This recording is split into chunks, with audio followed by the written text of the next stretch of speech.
I did it, folks. I remembered to not be on mute when I went live. Woohoo! Happy birthday to me. Not yet my birthday. It will be on Friday. However, I have so much going on starting tomorrow. So today is jam-packed with a podcast and a writing stream. And then I'm going to be like, what's the word? MIA, AFK? All the things, all the letters. I'm going to be all the letters after today until probably Monday next week. And then crossing fingers that I can start really working in a regular schedule. I am so excited for that, and also like trying not to keep up my hopes because, everybody tells me once you're an empty nester, you get all this time back, and I don't want to hope for it and then not get it. So here we go, folks. I got a lot to pack in. I'm really going to try to keep this one to 1 hour. I'm working on my pacing. From the chat, Geeky Broken Hoodie says, are those the new glasses? No, these are my old glasses still. Not that they don't look bad, right? But it's been like 4 years since I had my eyes checked. And thank you for the subscribe. So and my husband, his glasses actually broke. Like he had the little, like the frame cracked and his lens keeps popping out. So it was time. Like we just had been putting it off for a long time. And we finally went in. They didn't have time for us that day. So tomorrow we go in for our actual appointments and get our new glasses. So I'm just going to keep everybody in suspense on what the new frames are going to be. I posted on my socials 3 different pairs that I liked. By the way, quick story time real quick. Before we officially start the podcast, I'm already going off the rails. My husband, I am so jealous of, because this happened the last time we got our glasses. We went in, he picked up like maybe 2 pair to try on, and he was like, these are it. That's it. Me, on the other hand, I had to try every single pair. Hated every single pair and whittled it down to, I don't know, a few. So this time around, I did the same thing. I tried every single pair of glasses on and whittled it down to those 3. So there are 3 options that I posted on my socials. Please feel free to go find them and vote. I'm shocked. I think as of yet, no one has voted for number 1.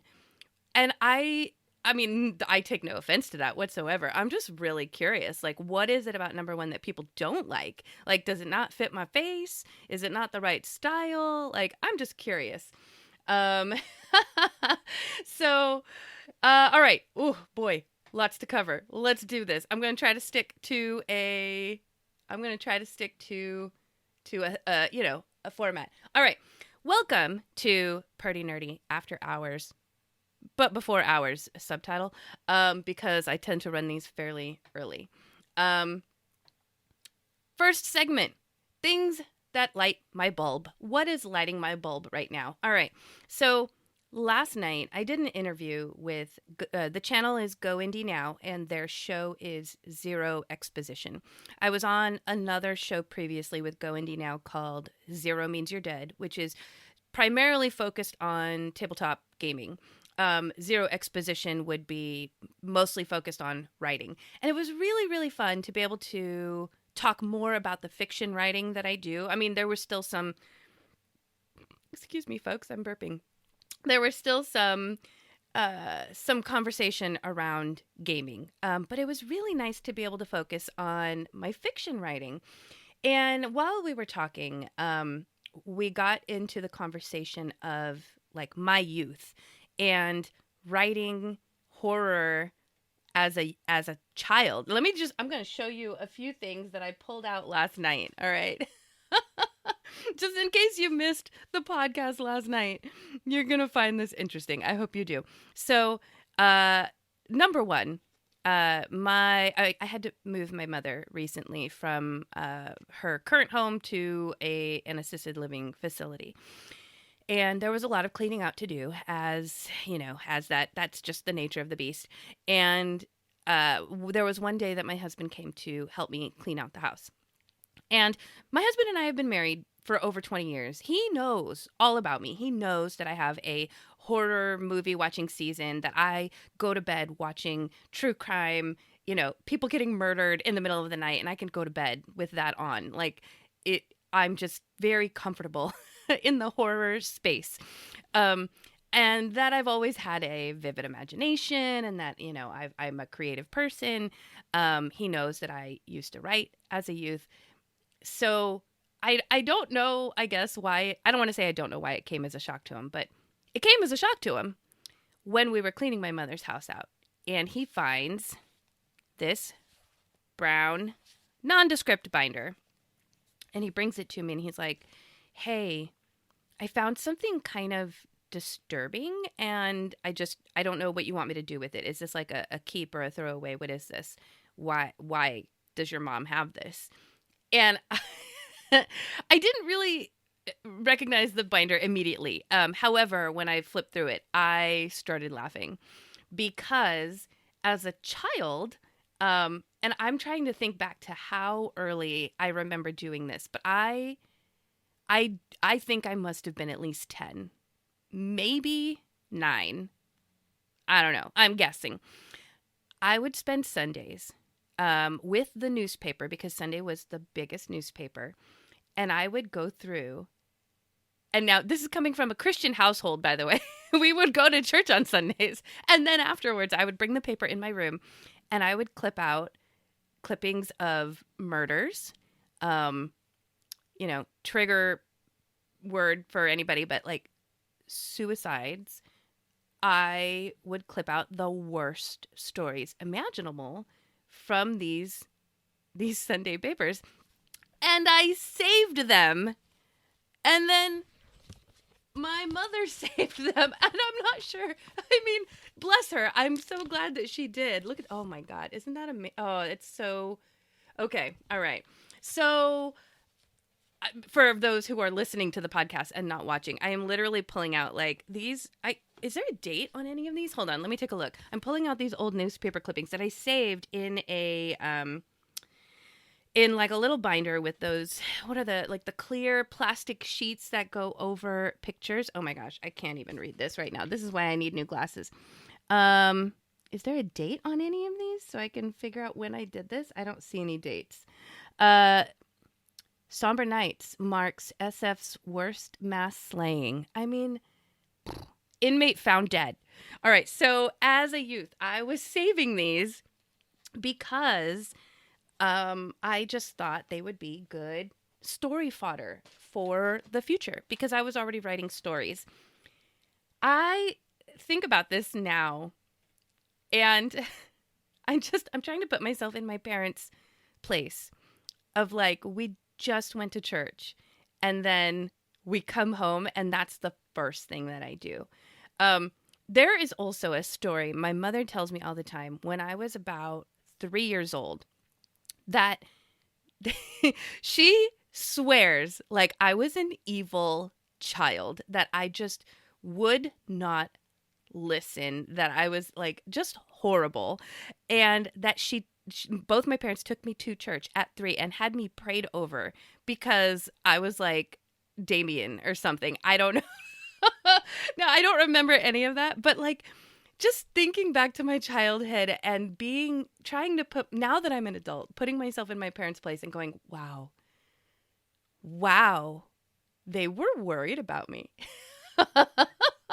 So anyway, during this interview, I'm sharing some of these little tidbits. I mean, Stephen King was my god growing up. I remember just devouring everything that he wrote, and even the things that he wrote under other pen names in his early career. So then I started thinking back to like, what prompted that? Like, I doubt that my parents were like, here, read this, you'll like it. Like, how? I don't remember exactly when I picked up my first Stephen King book. I vaguely remember, I think it was Pet Sematary was the first one that I read. And I think I might have been in like 6th grade. Ooh, it's all such a mush pot in my childhood years. But I don't remember when it happened. And I was doing the Pendaflex with the stories and the newspaper clippings even earlier than that. So I'm trying to think back to my youth. And this is what's lighting my bulb right now. Is actually, sorry, backing it up. Zoop, zoop, zoop, zoop. I'm going to get to what's lighting my bulb in a minute. I also want to touch on a comment that was made to me back in February. I was presenting at StoryCon, and I was presenting on a horror panel at StoryCon.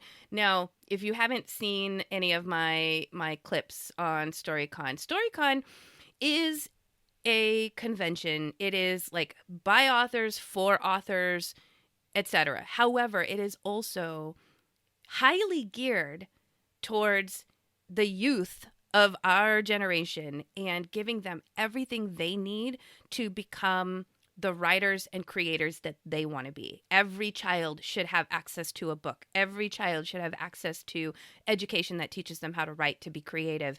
So it is highly geared towards the youth, but also includes adults and educators and even there's a whole gaming track and everything. So while I was there at StoryCon, someone asked me, why horror? Why youth?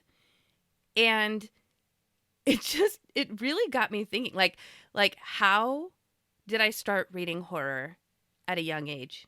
Why did I start reading horror at a young age when there's so many other options, right? Like I did read Nancy Drew. I remember that. I remember reading like the Hardy Boys, which is, it's mystery. I guess that's kind of like horror adjacent. But I don't know. It was a really interesting question because coming from someone from the other side of it now, right? I was a child that really enjoyed horror, but now as an adult, what's the answer to like, why would you push horror or promote horror to a child, to a younger person? That child kind of makes it sound like I'm like, here's a 5-year-old. Hey, you need to read this story about skeletons. No, it just really got me thinking. Is there an argument? This is what's lighting my bulb. Official tagline. Is there an argument for youth reading or watching or consuming horror? Is there an argument for it? At what age does horror become acceptable? And again, I'm thinking back to my youth. I'm thinking back to my friends' youths. I'm probably, somebody start a game about like every time I say youth, take a drink. But I don't remember there ever being a line where someone was like, and you're old enough now, go. Like it just kind of happens. And how does that happen? I'm thinking back to Goosebumps. Are You Afraid of the Dark? Right? Those were, I think Goosebumps were books before they were a show, but I think they were both. Are You Afraid of the Dark? I believe that was a show. Erie, Indiana. I don't know that it was specifically horror, probably more mystery leaning, but definitely had like horror elements. There's one particular book that sticks out in my mind because of the cover. It had like this really creepy like side view of a face, and I had to look it up because I couldn't remember. It's called Scary Stories to Tell in the Dark. I remember reading that. I checked it out of the library multiple times as a youth. What else? There was Monster Squad. Like, you can't tell me that was not geared towards grabbing the younger generation's attention, right? Gremlins. If I'm gonna kind of like start, this is all stuff from my youth, right? Let's go a little bit like more newer. So my youngest son, Cash, when he was growing up, and I'm sure he got this from me. I thought it was really like funny and hilarious, but at 4, so he had a Batman bedroom all the way up until he was 4. And then right around Halloween, he said, Mom, I really want a zombie bedroom. And he was 4 years old. And there is nothing, I mean, that I can recall, there is nothing that I pushed in front of him and said, hey, kid, I like horror, so you're going to like horror too. Like, it just happened. And he said he wanted a horror bedroom. And I was like, fantastic. You know, Halloween is just around the corner. When everything goes on sale, let's redecorate your bedroom. And we sure did. He had skeletons hanging from his wall. Like, he did creepy things. Like, he would cover his skeletons with a sock. And then I would say, well, what's going on with this thing? And he'd say, oh, well, sometimes you just have to torture your skeletons. Like, at 4, I didn't do that to him, I don't think. I would love to have a conversation with him now that he's older and see if he even remembers that. So when he was growing up, he was really into this movie called Monster House. It is an animated movie. And even as an adult watching it with him, I was like, wow, this is pretty scary for like kids. And he's totally happy, totally comfortable with it. Going even newer, Luigi's Mansion, right? Now we're talking about games. I wouldn't say that Luigi's Mansion is scary, but I mean, it's a haunted mansion. I mean, by definition, we're in the horror genre. You're hunting ghosts. How about Five Nights at Freddy's? Like, I remember my friends' kids, like, talking about Five Nights at Freddy's every single time I saw them. And some of them, boy, I'm trying to remember how old she was. Pretty young, though. Pretty young. And playing Five Nights at Freddy's. Like, how does this happen? So before I get into some of my research, let me go to the chat and see what everybody's talking about here. Facts. Books are so important. So important. Especially, well, I mean, back in our day, we had less to consume, so you consume what you can, and that's books back then for sure. That's my summer project with my son, teaching him to write more because he reads wonderfully but doesn't like to write yet. Oh, I feel you. I'm gonna put my brain on that for a little bit and see if I have some suggestions to help with that. Right off the top of my head, if you have any, oh boy, maybe I shouldn't quote it right now. I'll talk about it when I can find it later. But there is a program that you can download. It is pay. It is like a behind a paywall, but it is like a type. It essentially turns all the words that you type into a game. So you set it for like, okay, I want to write for 50 minutes. I want to write 500 words. So you set a goal, and then it like turns that goal into like a little monster, like you're gonna slay a dragon. And then the more words you write, like it's telling you like how much you're progressing through your goal. So it kind of gamifies your writing session, and I can't think of the name of it right now. But pause on that as I think about it. It'll come to me. All right, more in the chat. I'm creating a game world. Sorry, my brain just went. I'm creating a game world. We are writing it this month. He wants to go watch the back rooms with me. So he's totally into the horror stuff. You know, I'm going to have to look this up. While I was doing my research for this podcast, Backrooms came up a lot, and I had never heard of it. And I love watching horror. So I'm going to have to check it out. But if y'all remember, I abstained from horror all year like a freak until my season starts. And my season starts the last week of July. So that, I mean, I've kind of, just like consumerism, I have upped that starting point of my season almost every year. For many years, it was August 1st. And then last year, I couldn't wait any longer. So I started the last week of July. I'm already feeling the need to watch horror, and I'm telling myself no, because I haven't even, well, at the time, I hadn't even hit June yet. We're in June now. This is for my 12-year-old son. I have him all month. Yay, creativity. Oh my gosh, 1 month to push for some horror creativity. How fun would that be? My other son is obsessed with Five Nights. Hey, thank you for joining the chat. All right, let's get back to some of the research I found. This was fascinating. All right, so when I was asked that question about why promote horror to youth, and eventually that question led to, why did you, as a kid, watch horror. Now, I haven't really talked in detail about like my childhood. I mean, everybody has had their horrible childhood stories. I don't necessarily need to go too much into detail about it. It's not like it's a secret. It's not relevant to this particular stream.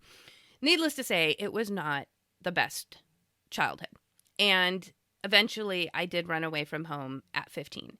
And so, I mean, 15 at the time, you know, I felt pretty self-reliant. I mean, I knew I wasn't an adult, but I felt very capable. And even then, like, I had to deal with some horrible things until I probably reached about, I don't know, 25, when I felt actually an adult and on top of my life and my finances. So even at 15, I mean, even on my own, I was still experiencing kind of a horrific life. There were times when I didn't really know when my next meal would come, which gives me a strange relationship with food, which we can talk about on another stream.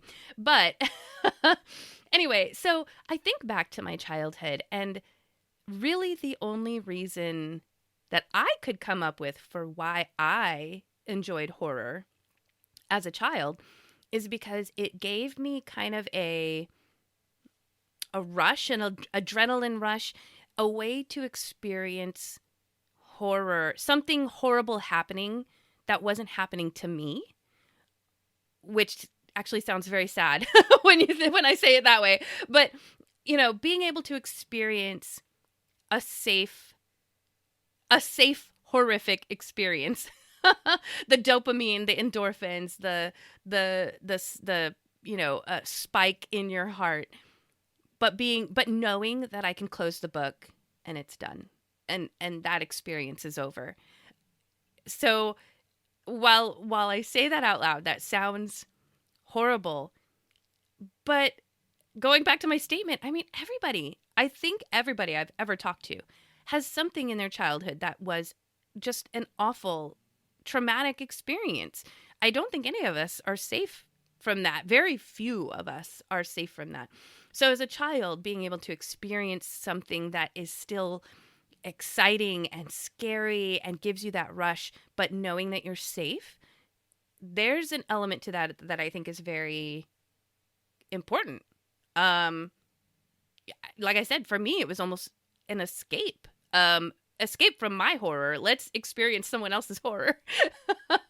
So, all right. So I went doing another rabbit hole. Global Mass Communication Review on their website. They did an article.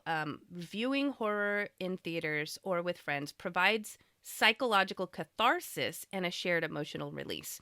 Right. Think back to, I mean, if we're talking about horror, Michael Jackson's Thriller video, right? Even though it's a music video, the thing at the end when he turns and then the eyes and then the laughing for like forever and it's just focusing on it, like terror for me.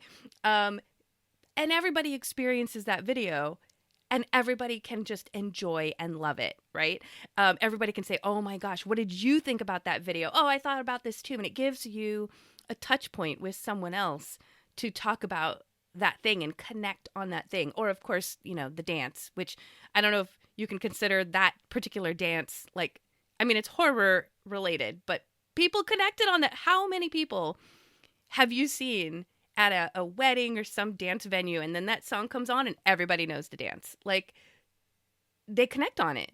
It's crazy. So there's something about horror. Also, okay, let's go back to the words are escaping me. I can't think of the word.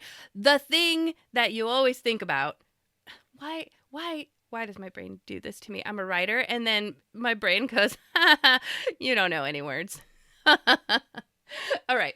The thing that you see all the time, the stereotype, that's the word I think I was looking for, where, you know, the boyfriend takes the girlfriend or date to a horror movie, and then, you know, she gets scared. and then he has to put his arm around her shoulder because I'm going to protect you, and we're experiencing this scary thing together. Don't worry, I will keep you safe. There's still that element of it too. There's something about experiencing the terror together, and what does that do to you together. So I found it very interesting. As a youth, I don't know that that's an argument for it, other than, I mean, let's I don't know, I'm trying to think. The example of Five Nights at Freddy's, right? That's a bonding experience, right? Kids are playing it, and then they're like, "Did you jump at that thing? Oh my God, I jumped at that thing too." Oh, so maybe there's a connection there for the social bonding.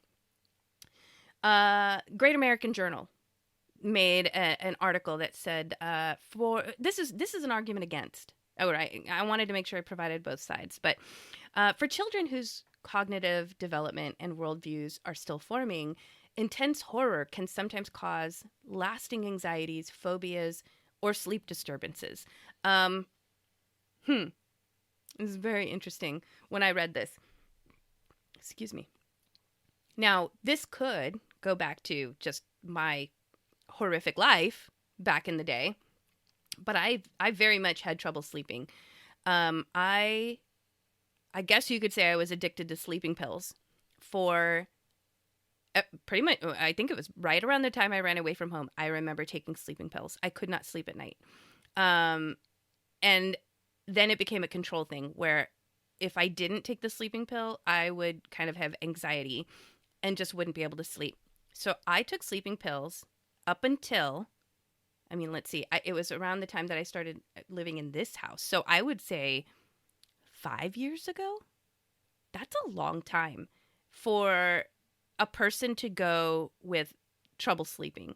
Yeah, you know what? Now that I remember, because it was around COVID, when everything shut down, it was like, okay, my brain is telling me there is no reason, like, even if I get lack of sleep, that's okay. The world is shut down. No one needs you tomorrow. No one needs you tomorrow. My kids are old enough. They could deal with themselves. Like, no one needs me. So I was able to finally get off of those. But sleep problems. I mean, so because I'm curious to know if people who love horror, do you also experience sleep trouble?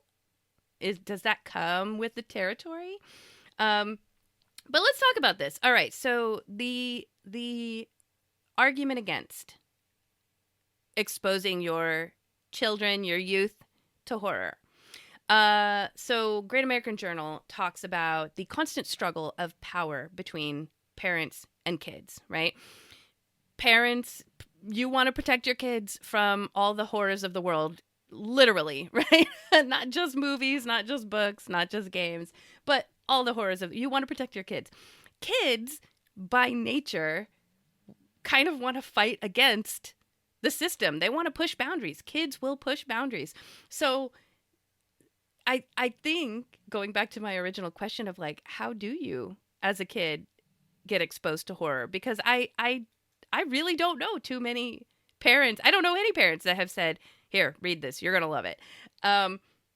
So I think by nature, kids find horror because they are trying to fight against that power struggle. Well, you don't want me to experience something dangerous. Guess what?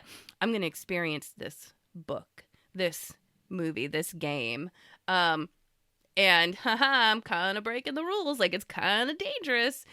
The thing is, adults, I mean, I don't know. I'm saying things that I've found on Great American Journal.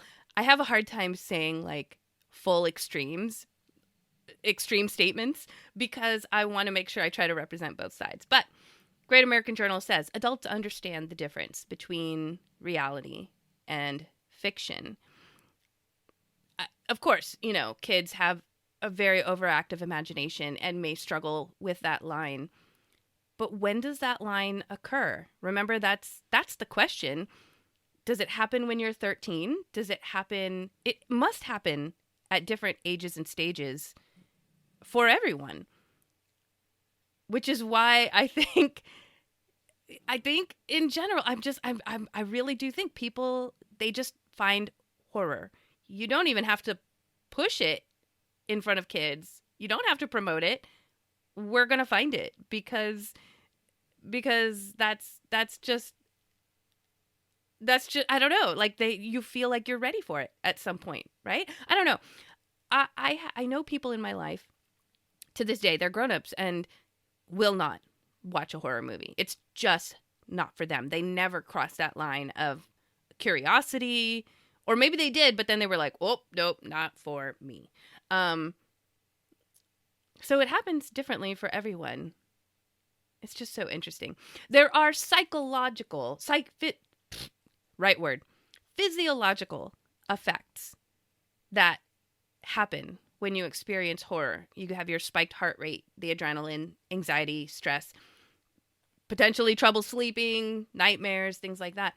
So the argument against horror for kids is that, I mean, obviously you don't want, like, as a kid, like, you can get a spiked heart rate going to the playground. Do you need horror for that? I don't know. You can get adrenaline from all kinds of other stuff, like jumping off of a rock wall. Like, so very interesting.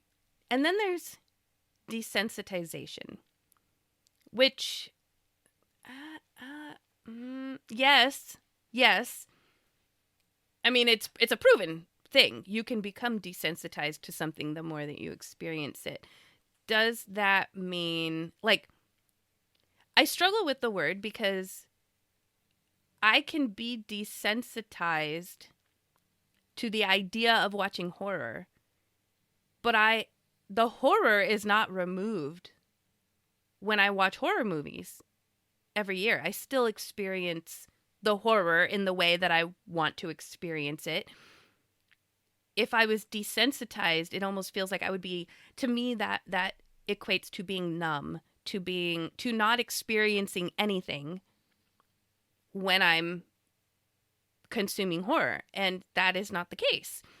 So there is an argument against it because, yes, I mean, there are horrific things that you can become desensitized to the more you experience them. But does that apply to horror media?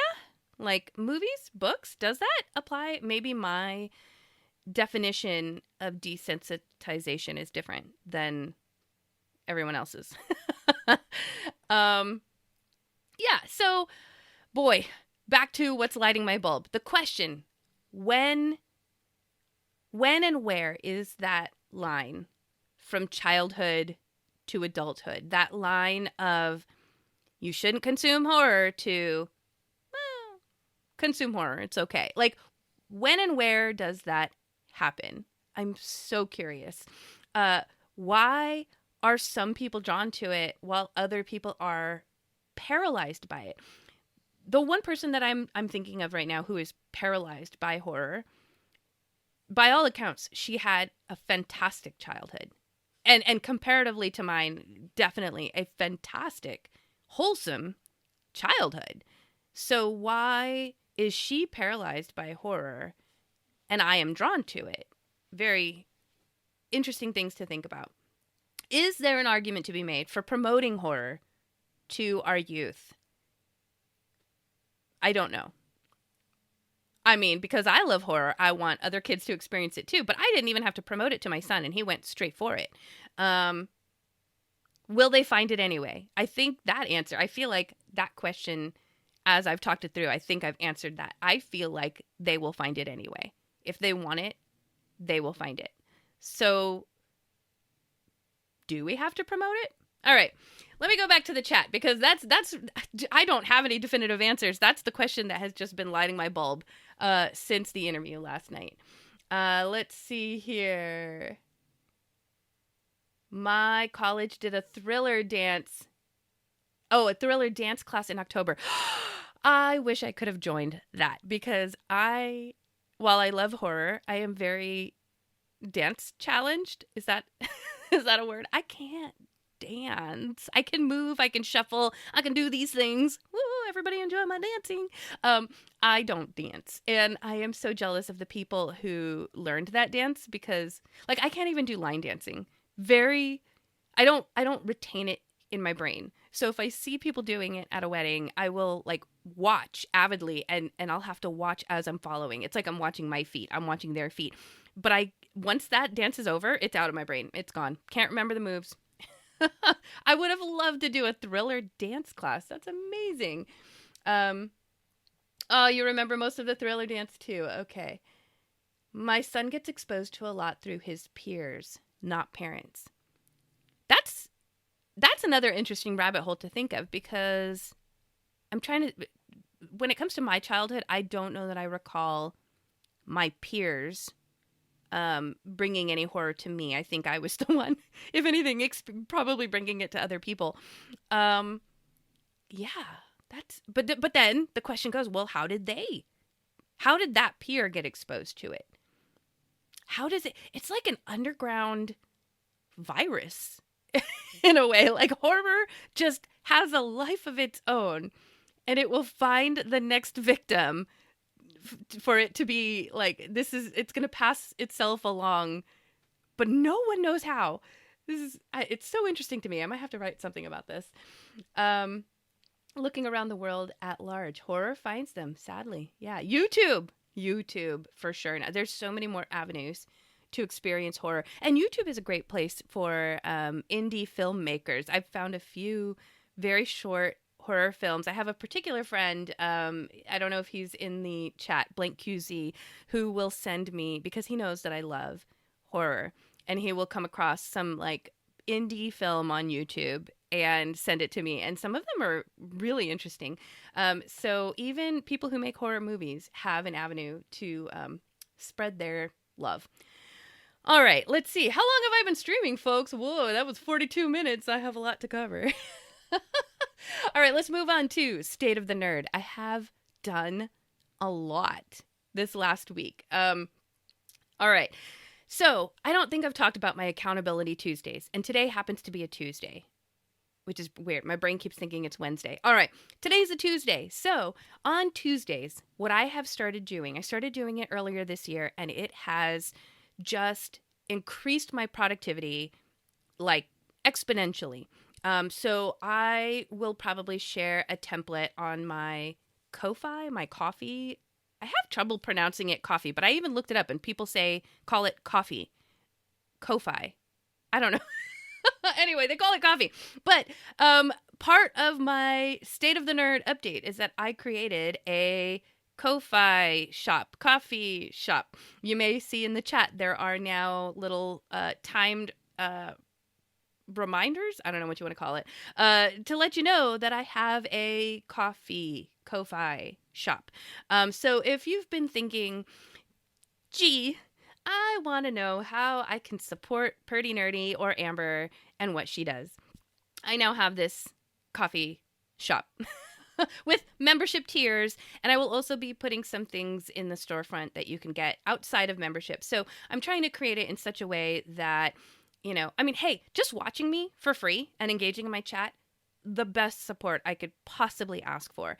However, if you're looking for other ways to support, I have some things coming up, and I am going to be using this coffee shop as kind of my storefront for it. So part of that will be, if you want this template that I use for accountability, I will put that up in the shop. Let me know.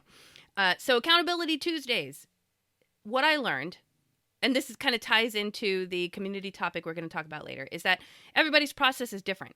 All right.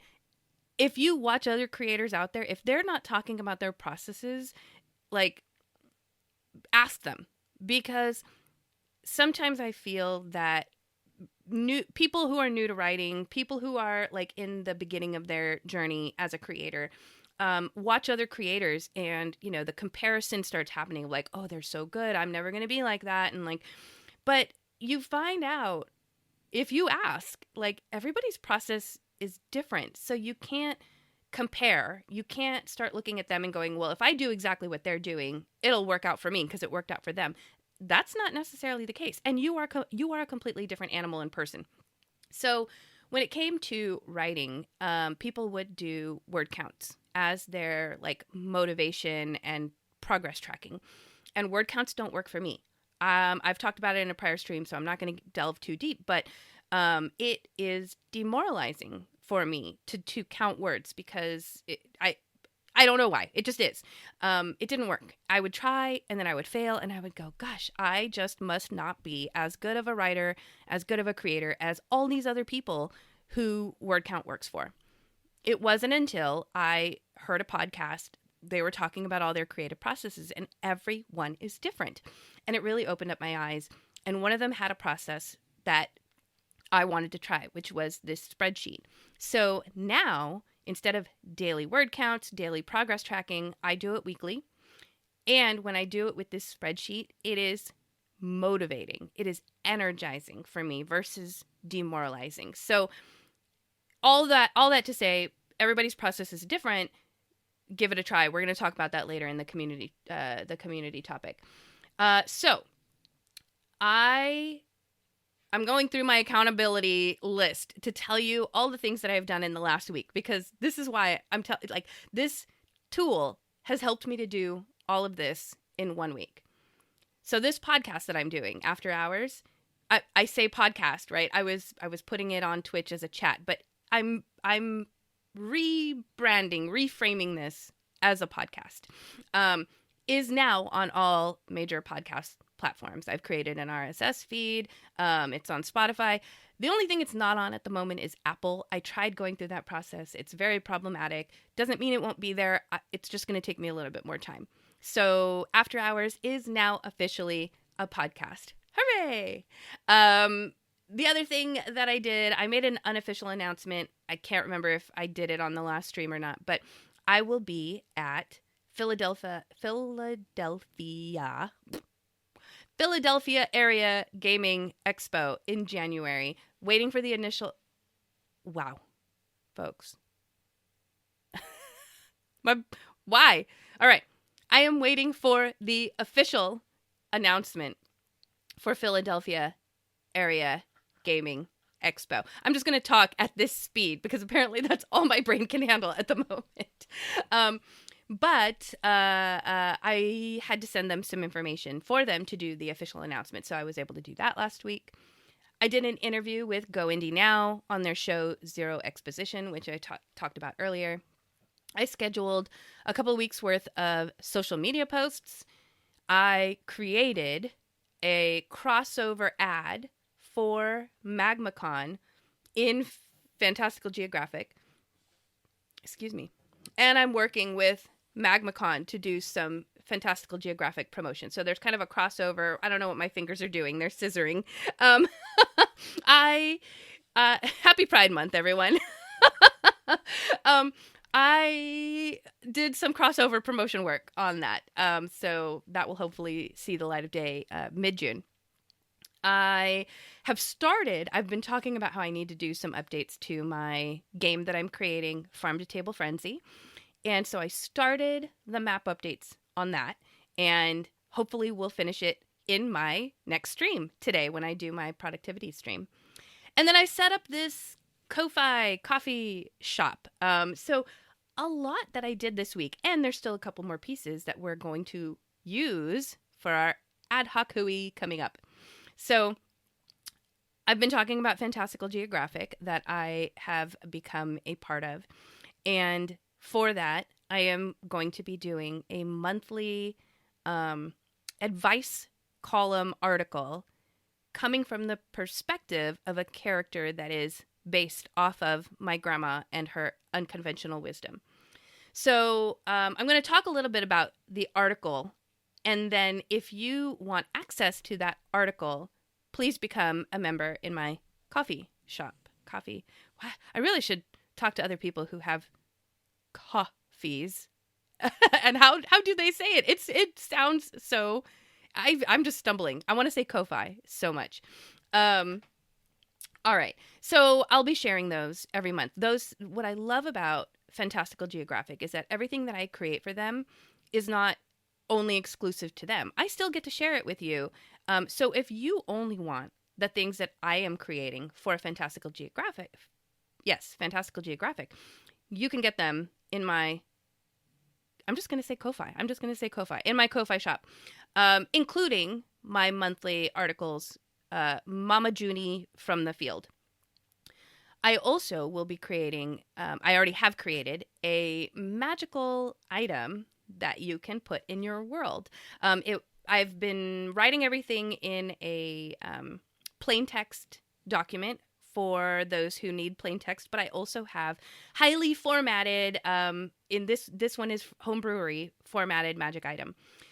So let's talk about this article real quick. Mama Junie from the Field.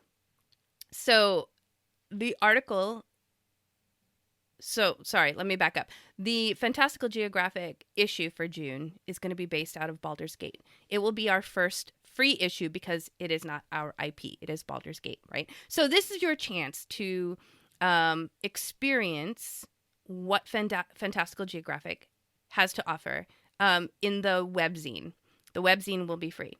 We also will have an Explorers pack, which is sold separately. And those are things that we have created that you can use in your games. STL files, maps, music, and in this case, the Tooth Mother's Ladle, which is a spoon made of teeth. All right, so let me now frame everything for you. Zoop, zoop, zoop, zoop, zoop, zoop. Let's enter into the world of Baldur's Gate. This month's article from Mama Junie from the Field, she has received a letter from someone in the world of Baldur's Gate.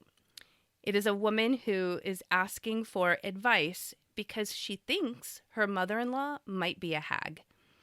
And she says, she gifted me with a spoon made of teeth. My husband seems to think that's her showing love. I have suspicions. Right? So that is the entry point into this article. Now, Mama Junie, based off of my grandmother with unconventional wisdom, starts off her response with like, hey, awesome that you got a spoon made of teeth. Like, your mother-in-law must love you. She's giving you a gift. The way you're writing, it makes me wonder, like, have you gifted her anything? Maybe you're ungrateful. Like, I loved writing this article so much. And so, that's where the article starts off. Eventually, though, as I'm wont to do, I have to provide the other perspective. So then Mama June goes into, well, okay, let's look at it this way. You know what? You have your right to be suspicious. Your husband says that, his mother giving you a spoon is love, but where's his spoon? Does he have a spoon? Interesting. Let's see. You say that she's like cursing at people under her breath. Well, so she kind of starts picking things apart and going, well, maybe you're right. Maybe she could be a hag. Now here's some advice. Here's what you're going to do, because you've already made the accusation. So you're kind of like, you're the underdog here. Let's proceed carefully and see if we can prove that she is a hag. Here are some things you can try. And so the article was so much fun to write. It is being checked by a sensitivity reader. I mean, yes, I am, half Filipino. Yes, I am writing about a character that was based off of my grandma, but we definitely don't want to put this article out. And I mean, just because, I don't even know. I'm half Filipino. I don't even know if what I wrote could be offensive to other Filipinos. It's so interesting to me, this idea of sensitivity. So we're having an outside person just check my article before it goes out into the issue. But you can experience my issue as is when it comes out in my Ko-Fi shop. And that one will be free because the article, the whole Fantastical Geographic, will be free. Now, for the Explorers pack, the thing that I created for the Explorers pack is the Tooth Mother's Ladle. So let's use this and now move into Ad Hoc Hui, which is my let's world build and talk about how you can incorporate something like this into your world. Before we talk about the Tooth Mother's Ladle, I'm just going to go and check in the chat and see how everyone is. Hey, TR Nickel, how are you? I'm so glad you were able to join. You probably joined at a great time. I know you like horror too. All right. Ko-fi is pronounced coffee, yes, because it's supposed to cost about as much as a cup of coffee. I understand that. I really do. I even Googled this. I did research, but it just feels weird for me.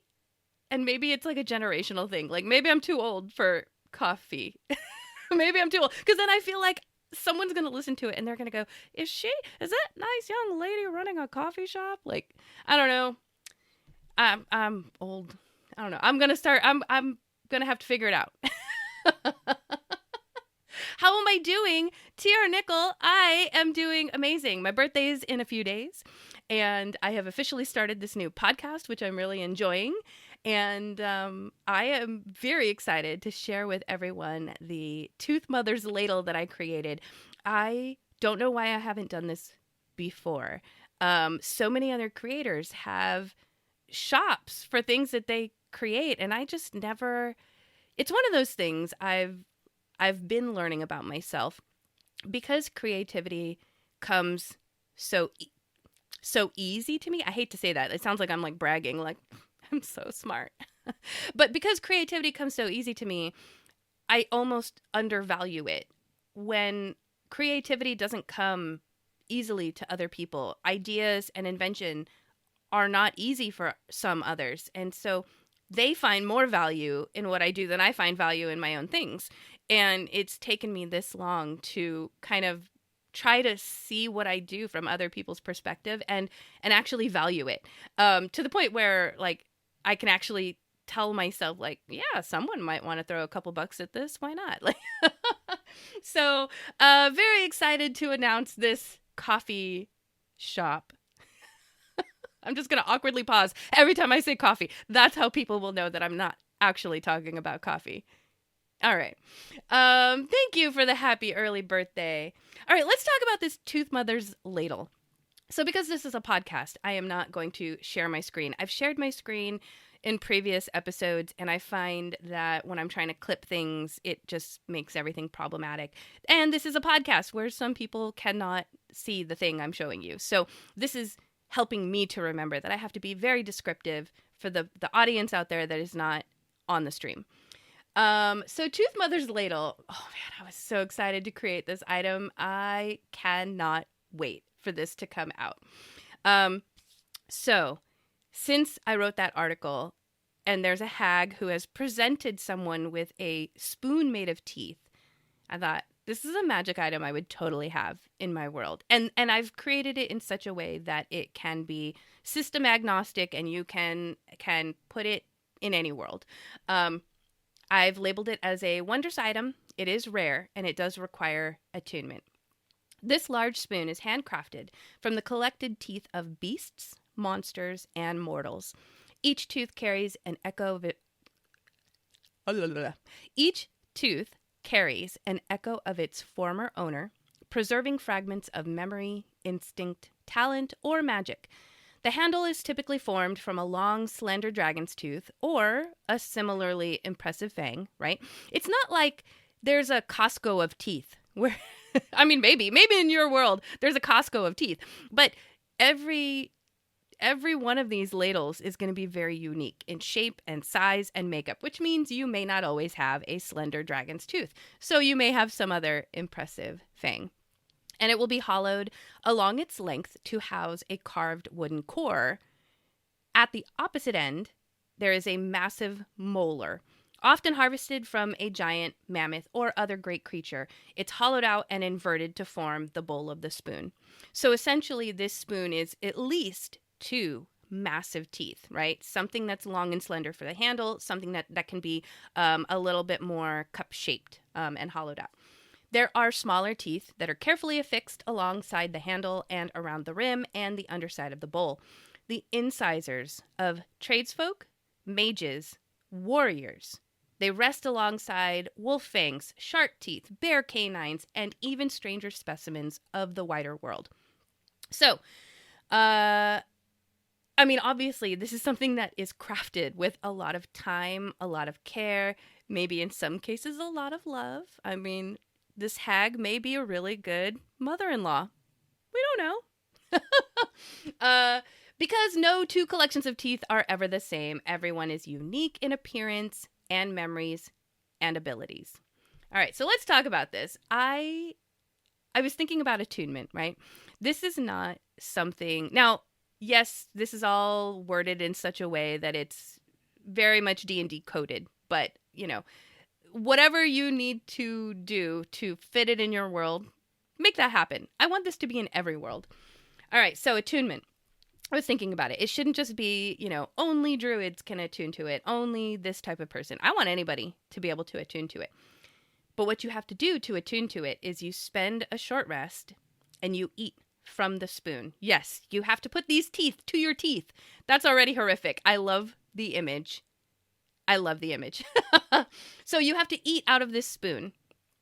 And then during that process, there will be experiences that you kind of they flash through your mind, forgotten lives, distant places, long dead owners, like eating the carcass of a dead animal, all these things, right? All the memories that these teeth may have held, you kind of start experiencing just like flashes of them.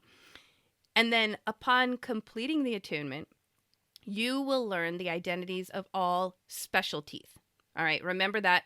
We're going to get to that. Special teeth. You're going to know all the identities of those, and you can gain an intuitive sense that there are many other lives and other memories that remain bound within this within this spoon. Now, optionally, because I can't just leave, horror alone, we got to add just a little bit more. This is an optional rule, and I beg you all to add this in your game. I call it the tooth tithe. The more I started writing this magic item, it was like I was taking the tooth fairy and twisting it, which wasn't the original intention. It was just like, this is a hag, and if a hag created a spoon with teeth, this is what would happen. And then it started morphing into like this very dark, twisted tooth fairy. So the optional rule is called tooth tithe. Some tales claim that the tooth mother demands a tooth from those who seek her gifts. Under this rule, a creature that attunes to the ladle immediately feels a baffling and nearly irresistible urge to remove one of their own teeth and affix it to the ladle. So, I'm imagining someone like, it's just a nice short rest. Everybody's doing their downtime things. I'm going to eat from this ladle. You can tell their eyes are rolling in the back of their head and they're experiencing these things. And then all of a sudden you feel this irresistible urge to add. You have to remove one of your own teeth and then affix it to the ladle. You don't have to. Here's the thing. So like I said, it's an urge. It's an urge. At this point, I'm hoping the GMs go, do you do it? And see what happens. If they don't, then they don't, and that's fine. Nothing else happens, and they will still be able to use the rest of the, abilities of the spoon as I go through them. But if they say, yes, I do, could you just imagine the chaos that's happening? And they remove their tooth and they find a way to affix it to the spoon. Now, by doing that, it's almost like a curse and a boon.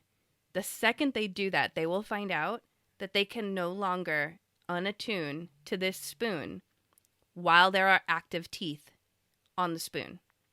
So they will have to go through and use every single one of the abilities the spoon gives it until the spoon becomes mundane. All the teeth become mundane. So until that happens, you cannot unattune.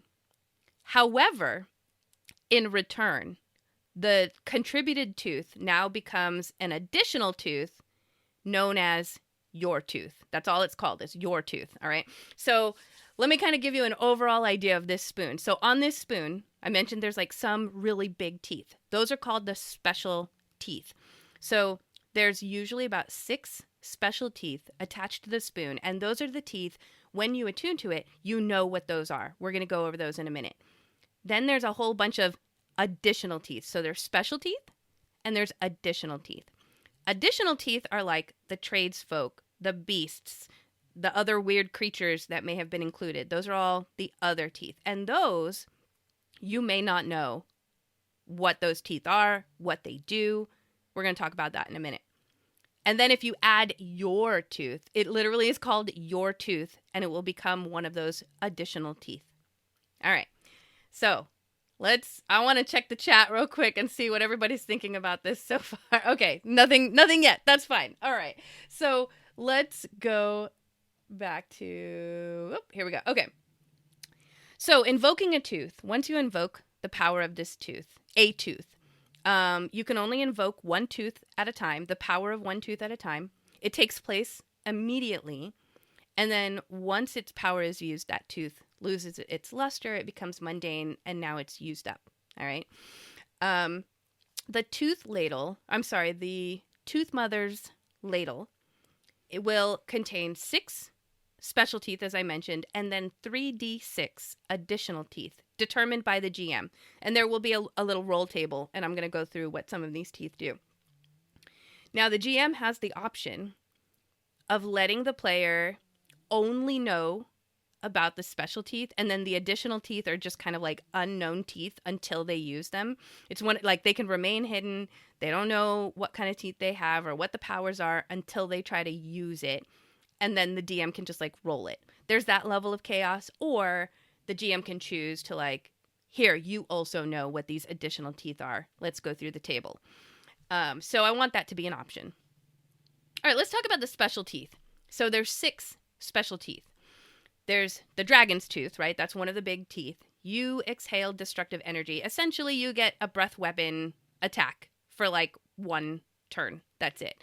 Depending on the level that you are, the damage increases, and that all can be determined by the GM. Like, what dragon does this tooth originate from, so that you know whether it's a lightning attack, a flame, any of that, acid.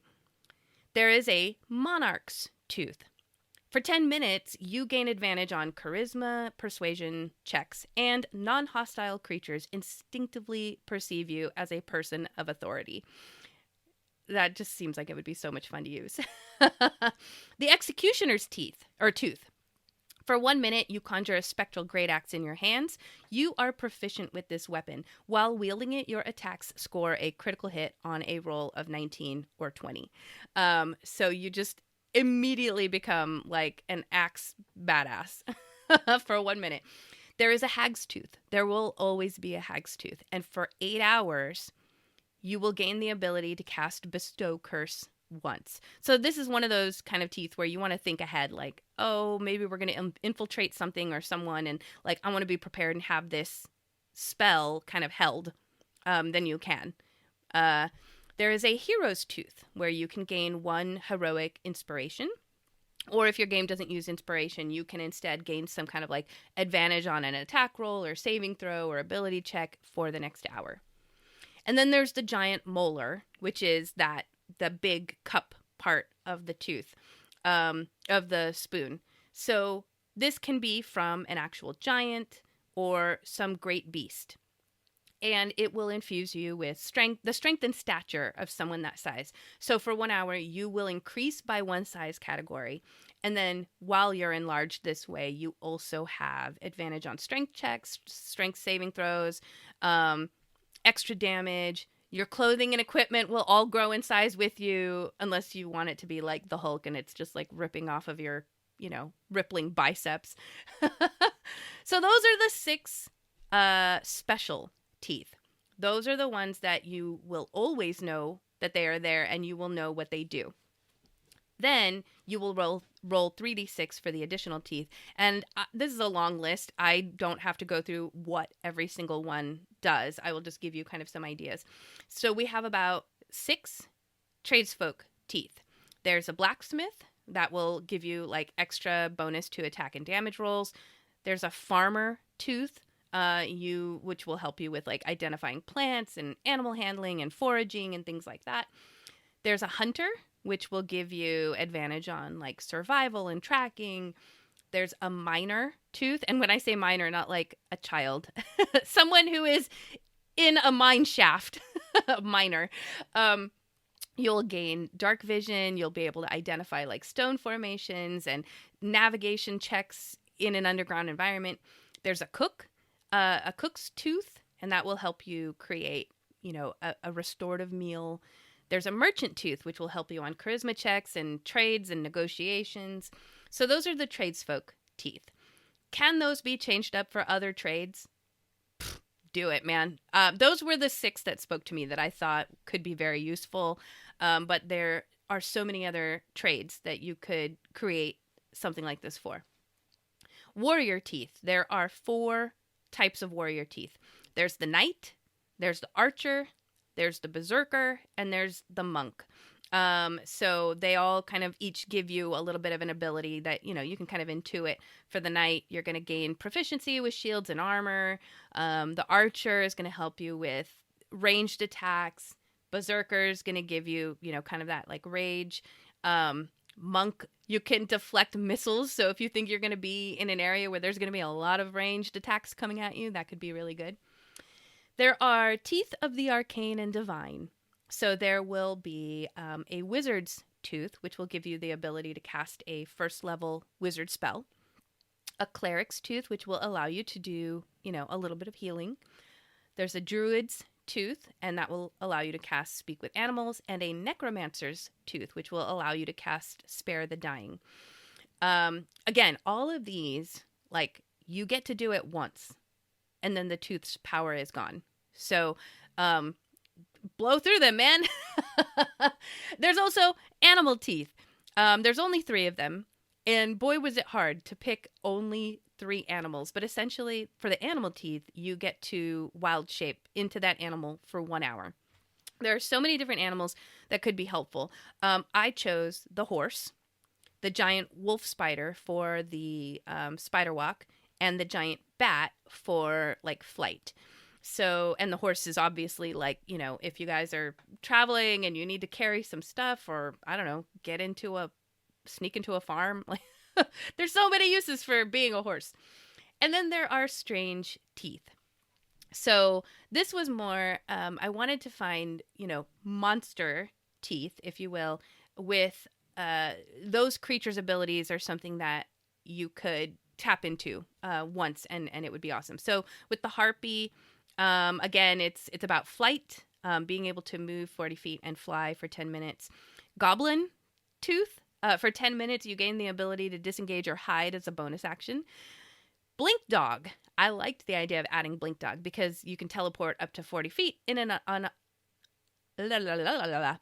unoccupied space that you can see. And then the optional rule of also having your tooth, which if you did the optional rule and you pulled your own tooth and affixed it to the spoon, here's what happens. So remember, you can't unattune until all teeth are expended. But you gain this ability that if you would be reduced to 0 hit points, your tooth is automatically invoked. Your tooth, I should say it that way, your tooth is automatically invoked regardless of distance to the spoon, regardless of anything. It's attached to you. You instead drop to 1 hit point and your tooth becomes dull and mundane. So it's kind of like a little bit of a death ward, if you will. So that's the payment. There's a payment taken, but a reward gained. I'm curious if anybody would want to add this to their world. The magic item that I created, there is an artist who is doing the art. I cannot wait to see what they come up with. I'm so stinking excited because what's in my brain already looks like horrific and awesome. And artists always like one up it. Or two up it. Like it's just always better than what I imagined in my brain. So when Fantastical Geographic comes out, which I believe will be mid-June, you will be able to get the issue for free because it's set in Baldur's Gate this month. You will be able to get my Mama Junie article about the hag mother-in-law, and the Explorers pack is not free because those are the items that you can add to your game. There will be STL files, music files, maps, ads, banners. I think there's a whole bunch of Pride Month stuff that is going to be included in there as well. So unfortunately, the magic item you will not be able to get for free. However, if you don't want to just pay for the entire Explorers pack, you can get just the Tooth Mother's Ladle magic item on my coffee shop once Fantastical Geographic comes out. So I I'm so stinking excited that this is like one of the first things that I'm going to be putting out. I have a whole bunch of other backlogged stuff that I'm going to be putting in my shop. It's just a matter of finding the time. I'm actually shocked that I did as much as I did in the last week, and also managed to prepare for this week with graduation and birthday and family coming in from out of town. So I'm just letting myself be okay with what I've managed to do this week. It's all set up. Pretty soon that shop will be like updated with all the backlog of other things that I can either share with you for free, add to my shop for sale, or add to membership tiers. So keep an eye out for that. All right, let's get to the community topic real quick. So if you were here earlier in the stream, I talked about processes. I talked about my tracking spreadsheet for accountability, which I will be sharing on my coffee shop. But I am curious if there's anyone here in the chat who wants to share about your creative process. What I mean is when you are working on your creative project, whether that's writing, whether that's art, whether that's creating music, whether it's creating videos, like whatever you're creating, what is your process? And if you haven't thought about it, now's a good time to think about it. Like, have you paid attention to those days when you are more productive than on the days when you are not? And what was it about those days that allowed you to be more productive? The podcast that I was referencing is from Writing Excuses. It was at the very beginning of the year. I think it was like their first episode for 2026. And some folks talked about, well, I need to have a very clean space, which obviously is not me. If I could just turn this camera around and show you what my desk looks like. This is very deceiving because behind this camera is like, I have paper stacked over there. I have paper stacked over there. There's my coffee mug. There's a bottle of perfume, which I don't even know why it's there. There's an ornament for Christmas that I have been holding on to because if I put it away somewhere, I'm going to lose it and I want it for Christmas. So having a clean space is not necessary for me to be productive, but it might be for you. So think about, what do you need to do when you start your process in order to be in that mind frame of productivity? Do you need a clean desk? Do you need music playing? I love music. And if I'm in my creative mode, not podcast mode, I have to have music on. I don't care what it is. Well, I do care. It can't have words. It has to be instrumental. But otherwise, yes, music all the time. In my life, everywhere, all the time. How do you prioritize what you're going to be working on, especially if you have multiple projects? Do you have an organization system for identifying what you need to be working on today? What comes after that? What comes after that? Do you have a process for when you have to stop what you're doing because all of a sudden there's another emergent thing that comes up and now you have to take care of that? There is actually, in that podcast that I was referencing, someone said, well, you know, my husband likes to come in and ask me questions all the time. And it was really disruptive to my creative process because I'm in a mind frame where I'm focused, and then anything that pulls that focus, it now takes me 10 or 15 minutes to get back into focus. So what she had to start doing was she has like a little light outside her door. And if that light is on, do not come a knocking. Don't ask me questions. Don't. Like, go find someone else to answer your question. That light is on. I am working. I am creating. Don't talk to me.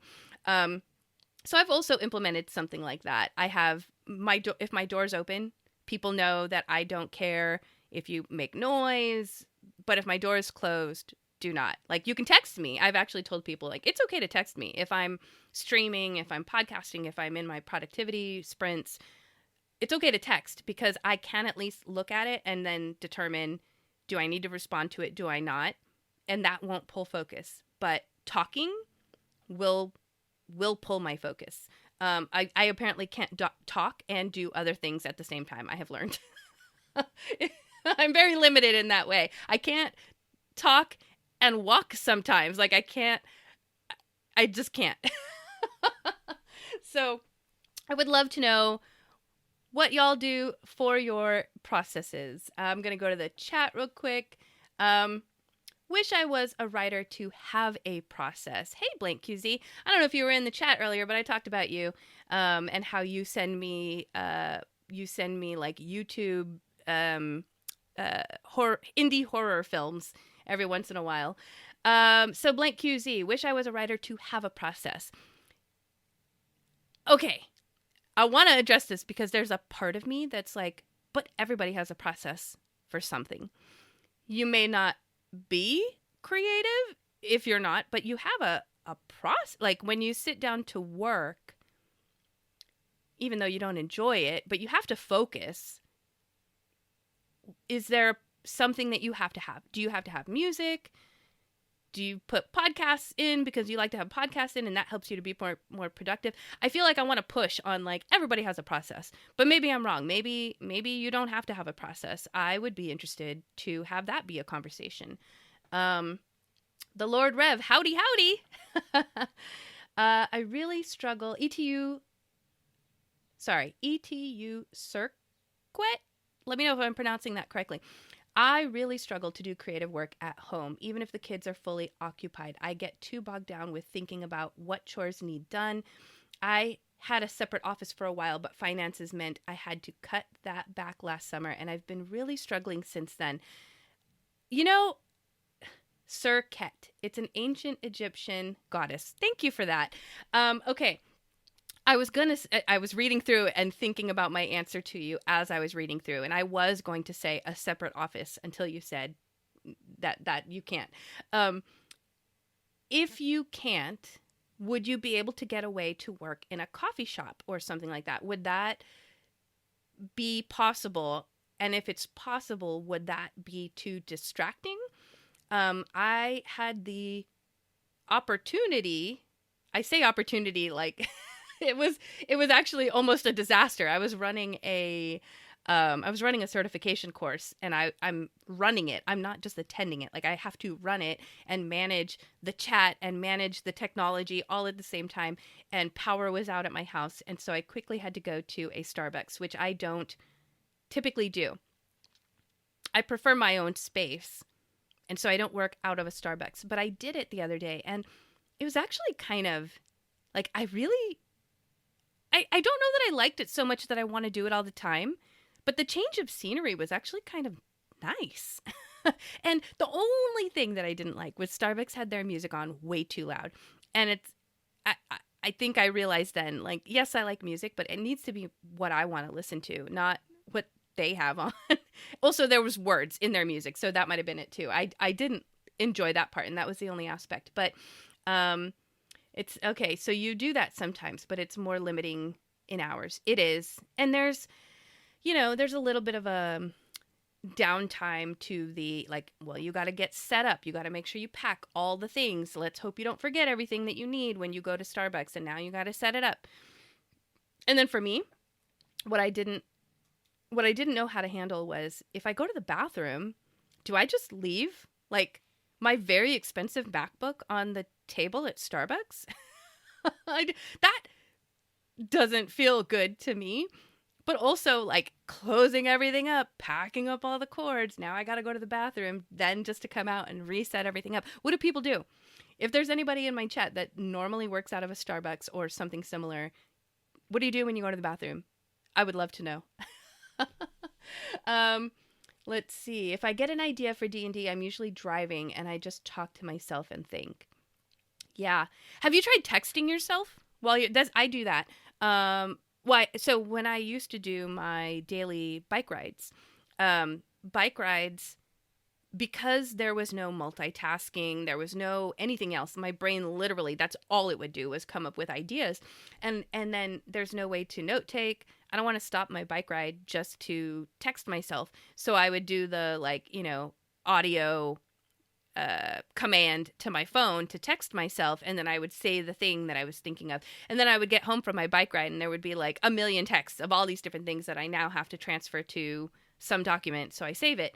But you can do something like that. I've also downloaded audio dictation apps on my phone so that when I'm driving, especially for those long drives to like a convention or some other event, audio dictation is great because that's all I do. Again, I will rough draft the heck out of something or brainstorm or just ideas exploding.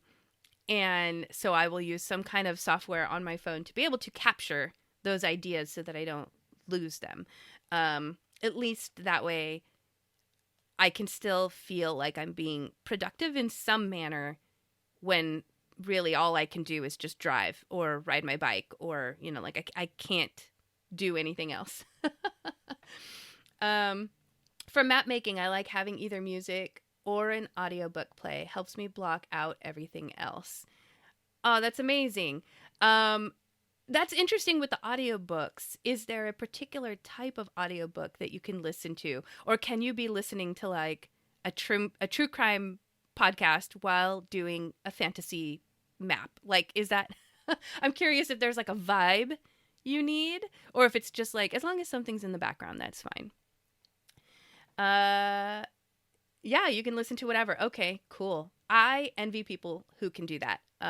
It just doesn't, my brain won't let me function that way. And so I really don't get to watch, like, I used to be able to turn on, well, and I do this during the horror movie season because I've seen almost every single one of them a million times. I can put those on in the background and work because I'm not actively like watching the movie. But if I actually want to consume some kind of media, like I can't multitask when it comes to those things. I don't know. My brain can't separate it. So I'm going to wrap up here. I've run long again. Maybe this is just the run time for my podcast. I'm really going to have to try to figure out how to make it an hour. I really want it to be an hour. It just doesn't happen that way. So wrap up for today. Encouragement of the day is if you're looking to improve your productivity, your process, your focus, try one new thing. And if you don't know what the new thing is, like go check out that podcast, Writing Excuses. It's the first episode of 2026. I think it's titled My Process Isn't Your Process, or I think that might be the title. You can give that a listen or talk to other creatives and find out what they do for their processes and try a new thing and see if that helps. And I will tell you to keep your mind open and don't rule out a process because you think it won't work for you. Because I have done that way too many times. And then when I finally came around to trying a thing, I found it actually worked for me. So, cut out all that naysaying time and just try a thing. Try it for once. One time. How much could that inconvenience you to try the one thing that might change your whole world? So that is my encouragement of the day. I have 5 viewers and I have never rated anybody before. I don't know if I'm going to do this successfully, but I need to learn. And I guess I learn by doing. So do y'all want to join me as I try to figure out how to raid someone? Let's see. How do I do this thing? I'm so new. I'm a little new baby to Twitch. Raid channel. Here we go.